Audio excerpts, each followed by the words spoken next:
This is the Pro Audio Suite podcast. Quick Bites. Welcome to another Pro Audio Suite. This week we're following on from last week's episode where Robbo and I talked about what you should leave into a session. This week we're talking about how to edit your session. And we're joined, of course, this week from Colorado, is Robert. What are you doing in Colorado? Sliding down mountains. By accident or on purpose? Oh, on purpose, of course. Trying to keep my youth. Yeah. I tried that. Nothing like a week in hospital. Yeah. I did that too. Yeah. Now we're going to talk about how to edit. And this is something that I've been editing dialogue for decades, from China graph and razor blades to now, in the box. But there are tips and tricks. In fact, some of the tricks, after all these years, you still learn new ones. So let's start with anyone who's listening to this who does edit dialogue. Who's got a tip to get us rolling? You always edit on the consonants. So the first obvious places like P's and T's, those plosives or those like hard switches. But also, C's and S's are like the only thing with an S is you have to make sure that you don't make someone sound like they're doing too long of an S. I must admit, I use the end of an S. Like if there's a word ending in S, then I'll take the S off and then I'll replace it with the S from another take. I'll slice right in the middle of an S. Yeah. Use that as or like S's, F's, like all those consonants. The problem is vowels, that they have that tonality to them, and if someone isn't in the right pitch, like usually the talent who are singers and who are a little bit more pitch aware, and you give them something to read from, sometimes they can get there, but if you edit across a vowel, there's a good chance you're going to get a click or a pop or some sort of obvious shift in the pitch. It's tough editing on vowels or other vowel-like things like M's and N's. I always find the end of a breath is a good spot sometimes too. If you're cutting to the same word, so if you're cutting a pickup or something, the end of the breath is a good spot. I like editing between words personally. Do you really? Yeah, okay. Pretty easy. Yeah, absolutely.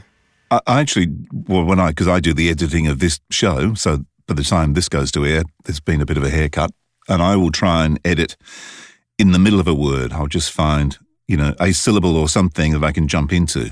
So I can just tighten up, especially when people keep repeating themselves. Like repeating themselves like that? Yeah, when they repeat, repeat. Yeah. Stuff, repeating, Yeah. Things. Of course. And stuff. Yeah. But that's what I'll do. Can you say that again? Yes. You're repeating stuff and that. You say that again? You say that again? You say that again? At least I've got a good edit point now. The other thing we talked about last week was the little click that you get. Now, in the analog days, when you used the splicing block, you would always use the slanty one, shall we call it, for want of a better term, when you were actually using the razor blade as opposed to the straight up and down one, because you would have less of the edit moving across the playhead, which would stop it from clicking.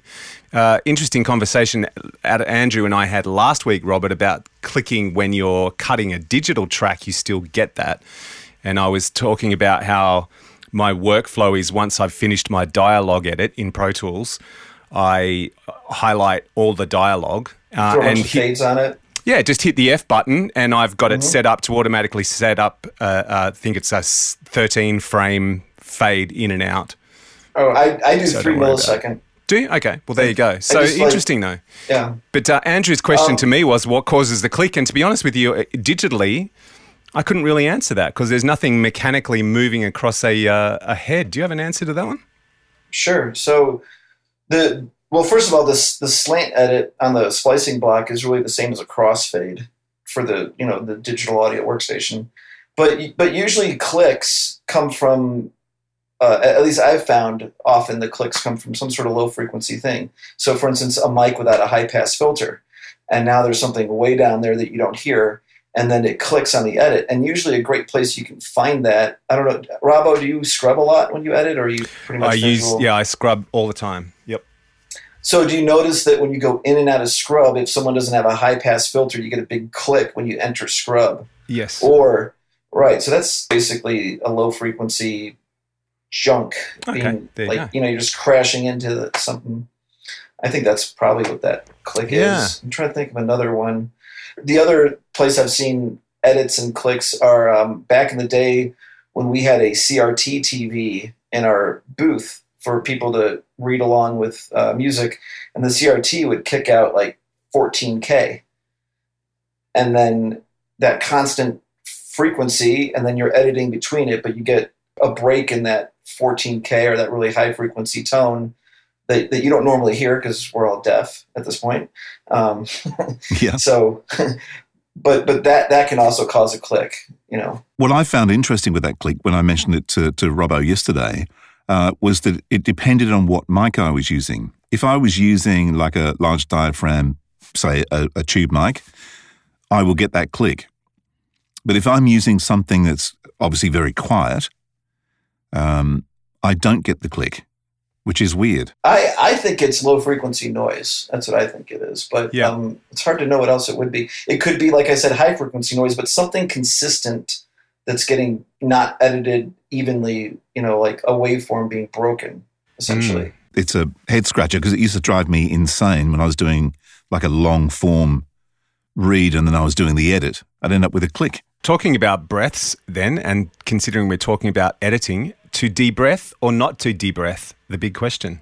Unless you're really accurate, don't do it. But also it depends on what you're recording. If you're doing announcer copy that's more mechanical and voice of God, you don't need to have a breath. But if it's something that's a little bit more emotional or storytelling and organic, and the breath becomes part of the delivery a little bit. I think you and I are on par there. I think you're saying the same thing as the way I work. If it's cold voice and sort of heart to heart, copy wise, I guess my answer to that is if it feels right to leave it in, then I leave it in.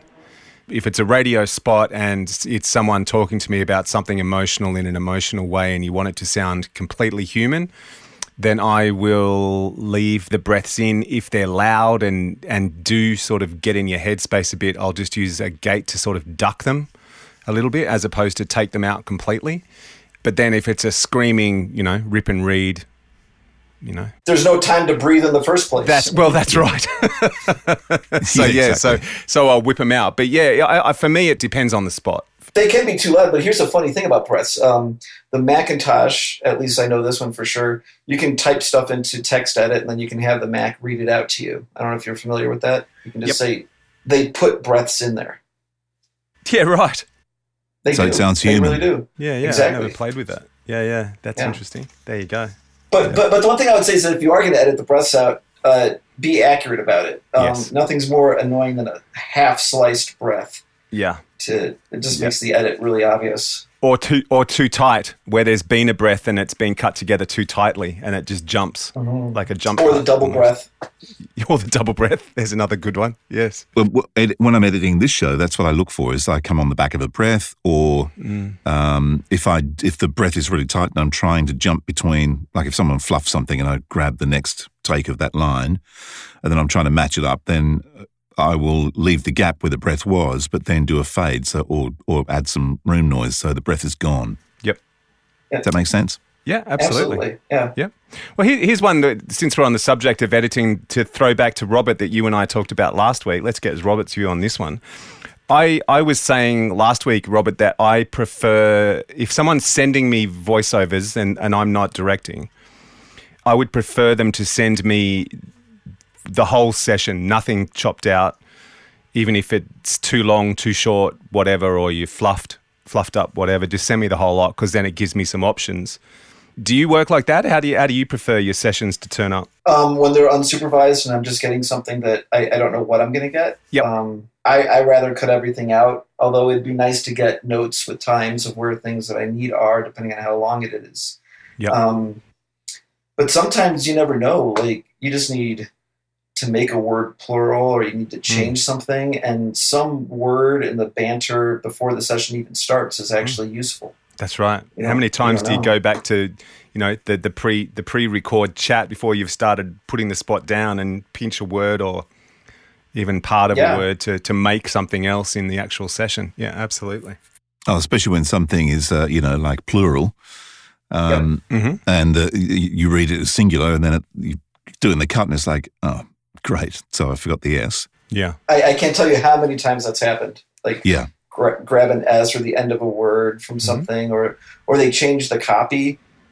And so most of the session is the new copy, and you only had 2 takes of the old copy. But that's what you need. That's right. Because they went back to it. Absolutely. Yeah. Always the way. So now, did you ever work in tape using cutting tape, Robert? I did, but I never really got into heavy voice editing in tape. I did some music editing because I did more music in my earlier years of engineering. But I probably, like, professionally, as far as like, not in school, but actually getting paid to do it, maybe 2 years of tape. I mean, it was like the very end of the 90s. And then by that time, all the workstations took over. So not a lot of tape editing. Because we were talking last week about the difference between working in the box and working, cutting tape. And the thing about cutting tape was that you didn't have the luxury of being able to do the minutiae that we do now. You really had to be either get the stuff down properly in the first place, which was the obvious thing, but also learn your skills of how you're going to cut the thing and not be too sort of bogged down in the minutiae, cutting out every little pop or squeak or click. Well, here's one of the things I noticed about tape sessions is that with tape sessions, it would take longer to edit than to re-record it. But with the computer, often it's like, I'll just edit it. Like, don't even say it. Like, I don't have time for you to say it again. I know I can make that edit happen, and let's move on. I don't know if that contributes to the discussion, but... Yeah. And I think the other interesting one, if you're going to have the analog conversation from a voiceover point of view, is, from my observations, the art of the drop edit from the voiceover side of things, like the voiceover being in the booth and being able to perform a drop edit, is actually being lost because of the digital age. There's so many times that I've been recording a voice session with, and I don't want to target them specifically, but I guess it's just because of the fact that they haven't grown up having to do it. It's the younger voiceover artists. You go, let's just drop in there. Let's keep that and drop that in. Oh, a punch in? Yeah, punch in. Yeah, drop in, drop edit, punch edit. And they can't do it. They're either too tight on it, or they don't really get what they're meant to be doing at all. And there's this massive pause before they get in there. But the actual art of a drop or a punch edit is starting to be lost on them. I agree it's lost, but it's easily caught back because, like, all you really have to do is get the talent to read along or sing along with themselves. And if they get in the same flow, you can punch in and it's going to work usually. Yeah. But the problem is that usually a lot of, newer talent, they just don't know. So you say, hey, we're going to roll back and let's punch in here. And they're not reading along with themselves. So it sounds completely cut in. Yes. And if they just read along with themselves, it's like butter. Yeah. Well, sometimes it is. I must admit, sometimes people get louder or quieter, depending on, But there's also that thing about being of a certain age where we had to sort of drop in a word, drop in a line, whatever it was. I find that kind of easy for me because probably I've been doing it for so long. Well, I was going to say the one thing that's nice about a talent that's used to that is that usually it brings more consistency to the session because they usually stay in the same pitch range. Like the delivery of the words and where they are, if they're up here, if they're down here. And so if it's all cold takes, just, wild records, some talent are not aware of where they are. And so then they say, okay, read it again. They're like, okay, I'll read it again. All right, read it again. And okay, I'll read it again. It's like, there's no way those two things are going to match up. Yep. The other thing that occurs to me is the days from an engineer's point of view is the days of that skill of being able to punch the record button just at the right moment, like not too early, not too late, is also one that is probably dying as well in these days of automated pre-roll and drop-in. For sure. I don't know if you've had this experience on tape where you keep on doing a take and you punch in and you punch in and you punch in. And so every time you don't want to be late on the punch because then you're going to get 2 punches. So you keep on every new punch is like a little bit earlier. A nanosecond. Yeah. A nanosecond earlier.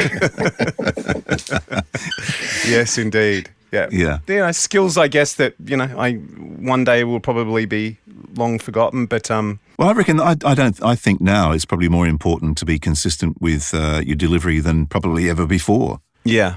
especially with the new mediums. Like if you're doing audio books, you've got to stay in character. If you're doing, animation, games, and all that kind of stuff, you've got to be in the right headspace to keep that character. Yeah, it's the character, but also I'd say my biggest frustration is a talent that's not aware of their pitch. Yeah, yes, and that is so true for voice that it's almost like some of the best talent I've recorded are singers, and they're completely aware of where they are in the delivery, not just as far as timing and things like that, but just where they are pitch wise. And you play them something from like 4 months ago, and you say match up to this, and they're right there. They hear it once, and they're and that's where if you're rolling along with a punch in, before the punch in, and if you let the talent hear themselves through the headphones as well as hearing the previous take, then they can just lock it in, so that by the time you hit that punch, they're right where they were. One more thing where this pitch thing comes up. I don't know if Robbo, if you've ever had to do this, where they record the whole script and then they change the script, and now the talent's long gone and they're too cheap to pay the talent to come back. So now you got to change words. Like I don't know. Like they make some dumb mistake, like in the 19th century, and they really meant the 18th century, or they get they get something wrong, and so now you're going around the office looking for somebody who you think sounds like that talent. Yes. and you get them to say the same, what you need them to say. And the biggest thing is getting that person to lock into the pitch of the previous talent. And if you do that, you can futz around with EQ and maybe even some of the formant pitch shifters to move the formants around, not necessarily the pitch. And that is the biggest thing with making those like stealth edits work is first and foremost nailing the pitch. Yep. Well, here's one for you. If you're a home studio talent, and you've recorded something, and then a month later or whatever, you're asked to pick up a line or a couple of words or something, what's a tip you would give them? Listen to what you've already done last time rather than just guessing would be the first one. Yep. And read along with it. Yeah, read along with it. Yep, would be another But if you're not in a position where you can read along with it, like if you can't do playback and then drop in like we're talking. Of course you can. You can even play it out over speakers and read along That's with what it. I was going to say. I would stand in the control room, if you have a control room, or listen in your headphones to what you did, read along with it, turn it off, hit record, and do it. But don't worry about it. A computer is going to take care of all of this, and soon you just have to type what you want them to say. And then well, we're not that far off, are we? I mean, so how often now do you hear like demos for plugins or just corporate videos on YouTube where people have just used like a inverted commas Siri voice and basically typed it in and just used that? So all often the time. Yeah, it's happening a lot. That's scary. Yes, indeed. Opens a whole another bag of worms for another show. Indeed. And on that note, let's bugger off. I missed the turkey. This show was mixed by Voodoo Sound. Edit by Andrew Peters, using Source Connect Now and Rode microphones, with technical support from George the Tech Whittam. Don't forget to subscribe and like us. You look for trouble.